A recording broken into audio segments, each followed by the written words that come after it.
So now that the weekend box office is wrapping up, many of you have already sent me messages to talk about the report. Now, I should note this isn't the official studio numbers. These are like the estimates, so it can always go a couple million up or down as it tends to, and they won't be finalized for at least another 48 hours or so. But Venom seems to be a huge hit when it comes to box office, at least for what we know right now for the United States.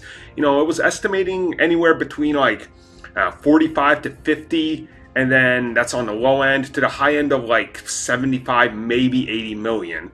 Well, it's officially done 80.3, which honestly is quite shocking, and this pretty much once again goes against pretty much what everything and everybody's really been saying about how this movie is something we can't really understand yet. So we'll talk more about that as a little bit more I guess numbers and everything comes out. But essentially you have to think about this in a, I guess, more positive light. Sony didn't know what they had on their hands. They obviously shifted from a rated R to a PG-13 to a wider audience, and it seems to have worked. And this is one of those things now where they've smashed October box office by such a huge margin that now this is going to be one of those months where you really don't have an excuse on saying, well, you can't release blockbusters there, right? And 80 million, just to compare, that's like 15 million away from Justice League. So think of it that way. And I know, in the long run, yes, Justice League was a failure because it barely made any money, but that's the Justice League, including the top hitters of all of DC, versus an A-list Spider-Man villain without Spider-Man. So, that's the big comparison here.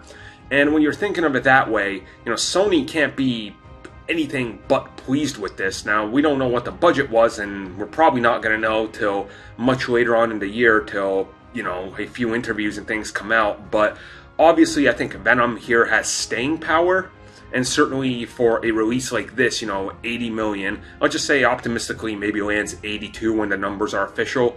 If you're looking at a 50% drop next weekend, that's still a pretty substantial number, although you're probably looking at like a 59 or a 60, even though that's still pretty significant. So overall, I would assume Sony is like through the roof happy with this, and it's really not going to surprise me if it takes a couple days before we get the the green light on Venom 2 is moving forward. So yeah, overall, really shocking by all accounts. But hey, if people are going to see it, then that's what happens.